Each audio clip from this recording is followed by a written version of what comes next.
Hai guys, kembali lagi di Kacamata Ari, ruang inspirasi dari para praktisi.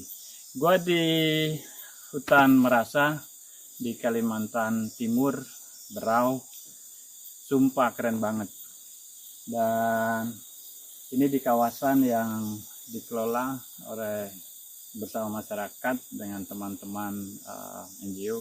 Gue punya tamu yang keren banget, yang udah malang melintang di dunia penyelamatan satwa liar, penyelamatan keanekaragaman hayati dan juga habitatnya.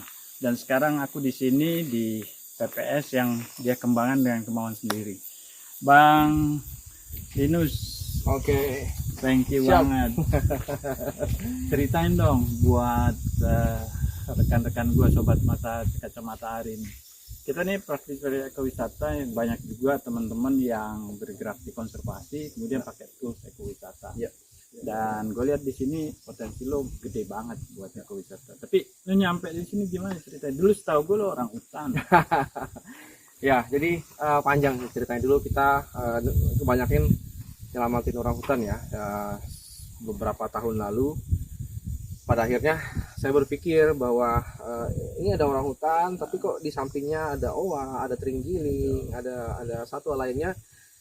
Ini tidak ada yang melihat ya, tidak ada yang care dengan itu, karena everyone is look for orang hutan gitu. Karena ini orang hutan baik, seksi, mudah dilihat, tapi atas kita nggak bisa memandang itu. Nah, kemudian saya berpikir bahwa kita harus melakukan sesuatu yang berbeda. Kita harus menyelamatkan semua spesies, karena setiap spesies itu adalah penting menurut saya. Nah, akhirnya keluarlah ide ya, karena juga teman-teman di desa selalu juga punya masalah, berkonflik dengan satwa di lahan pertanian ya.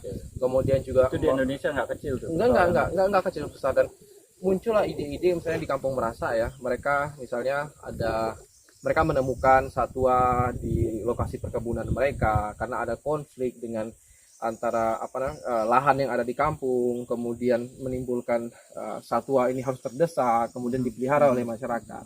Belum lagi banyak perusahaan-perusahaan yang Belum lagi masuk. ada deforestasi, kita bilang konversi lahan ya, kita bilang konversi lahan yang kemudian membuat habitat satwa semakin mengecil dan mengecil. Nah, akhirnya tidak ada pilihan lain, satwa terjebak di sebuah kawasan dan akhirnya harus dievakuasi atau kemudian sama masyarakat ditangkap dan dipelihara. Nah, masyarakat sendiri ini bingung sebenarnya gitu. Ini mau dibawa kemana sih gitulah. Betul. Ketika ada orang hutan telepon enak gitu, akan ada yang nyaman. Tapi kalau ini binatang kukang yang kecil besar ini, kemudian terenggiling, who's care gitu.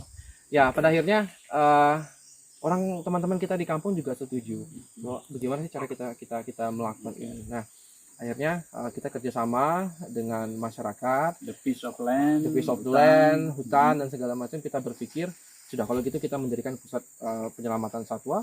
Kita bekerja sama dengan Kementerian Kehutanan untuk izin dan segala macam. Sebenarnya bukan, lebih kepada kerjasama ya, bukan izin seperti lembaga konservasi umum, tapi ini lebih kerjasama dengan Kementerian Kehutanan. Dalam hal ini itu Balai Konservasi Sumber Daya Alam Kaltim. Nah, kemudian kita berpikir ya, ketika kita sudah punya satwa di kandang, what next gitu.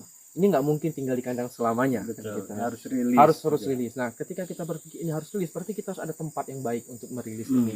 Nah, akhirnya kita bekerja sama dengan masyarakat di desa lain, bagaimana kita menjaga sebuah kawasan hutan, dan yang nantinya kawasan hutan ini bisa menjadi area pelepas liaran. Nah, di sini kemudian ketika kita sudah melakukan itu, loh kok kamu cuma nolongin satwa doang? Loh kamu kok cuma nolongin hutan doang? Terus bagaimana dengan hal yang lainnya? Betul. Nah, mereka dapat apa juga? Nah, kemudian kita keluar one of the biggest idea bahwa ini semua ternyata sangat menarik ketika kita bisa membangun sebuah wisata. Tapi kita nggak pengen bahwa ini menjadi wisata yang masif. Kayak gimana ya? Kita harus membangun wisata yang kayak gimana? Terbersihlah kemudian ide bagaimana kita membangun sebuah ekowisata edukasi. Ya, jadi orang nggak cuma pergi buat senang-senang foto buat Instagram, tapi datang mendapat ilmu, membantuin, dapat ilmu dan pulang bisa membawa ilmu ini untuk menginspirasi orang lain. That's the biggest idea. Kemudian dari situlah kemudian kita mulai membangun bagaimana sebuah kawasan hutan lindung kita konsep menjadi area untuk wisata di sana ya, turis bisa berkunjung untuk trekking, melihat satwa Bisa- di hutan lindung, bisa belajar bisa belajar tentang asli, hutan di sana gitu. ya, langsung seperti itu. Kemudian juga ada konsep di mana Fasilitasnya tuh gimana? kalau fasilitas kebanyakan kita sudah punya kayak tempat tinggal ya. Tempat tinggal. Jadi kita mendorong masyarakat untuk bisa membangun seperti di hutan lindung, kita mendorong masyarakat untuk bisa membangun semacam resort kecil di sana. Tapi kita tetap mereminder bahwa ini bagaimana membangun tempat penginapan yang kecil, tapi tidak merubah daripada alam itu terlalu banyak. Betul. Ya, Jadi akhirnya di sini ada kolaborasi antara lembaga swadaya masyarakat dengan komunitas Ya. dan mereka kita mengelola apa tadi volunteerismnya, Volunteering, ya. dia tamu yang didatangkan terbatas gitu ya, ya, terbatas dan sangat terbatas lah boleh saya katakan. iya, sangat terbatas. Dan kemudian mereka mendapatkan bagian dari akomodasi tadi, Iya, misalnya. betul. Makan, Nah, minum makan juga. minumnya segala macam. Oke. Nah, pada akhirnya kan kayak misalnya mereka akan tinggal untuk membantu, misalnya pusat penyelam, mereka bantu untuk bersihkan kandang segala Betul. macam. Kemudian mereka juga dapat ilmu dari situ. Masyarakat juga mendapat misalnya mereka tinggal di rumah orang di desa, mereka tinggal di penginapan yang dibangun oleh orang desa segala macam. Dan ini bisa mendatangkan another income untuk masyarakat ya. Nah, ini ide yang coba dibangun dan mulai berjalan. Tidak hanya di Kalimantan Timur, tetapi juga di Kalimantan Barat.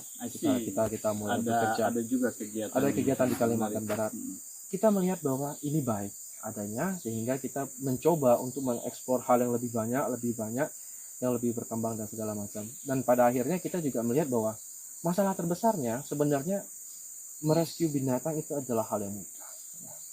Kemudian Miara. Sekarang kalau saya ini, Mbak Lin, itu kalau stok makanan misalnya. Biasa ya kalau di PPS itu kan di karantin pastikan makanan juga bisa. Ya. Bisa juga dong gerakin masyarakat untuk penanaman, untuk supply gitu ya. Ya. Nah, kemudian kita datang dengan ide terbesarnya seperti ini sebenarnya. Kita percaya satwa-satwa yang masuk ke pusat penyelamatan satwa, ke tempat rescue center kita, karena mereka kehilangan habitat mereka. Betul. Ya. Kehilangan habitat tentu saja disebabkan oleh konversi lahan. Ini biasanya dari penyitaan. Dari penyitaan. Nah, akibat ini kan diakibatkan kalau tidak ada hutan, tapi kita harus menciptakan hutan. Tapi kita nggak mungkin dong menciptakan hutan gitu-gitu aja.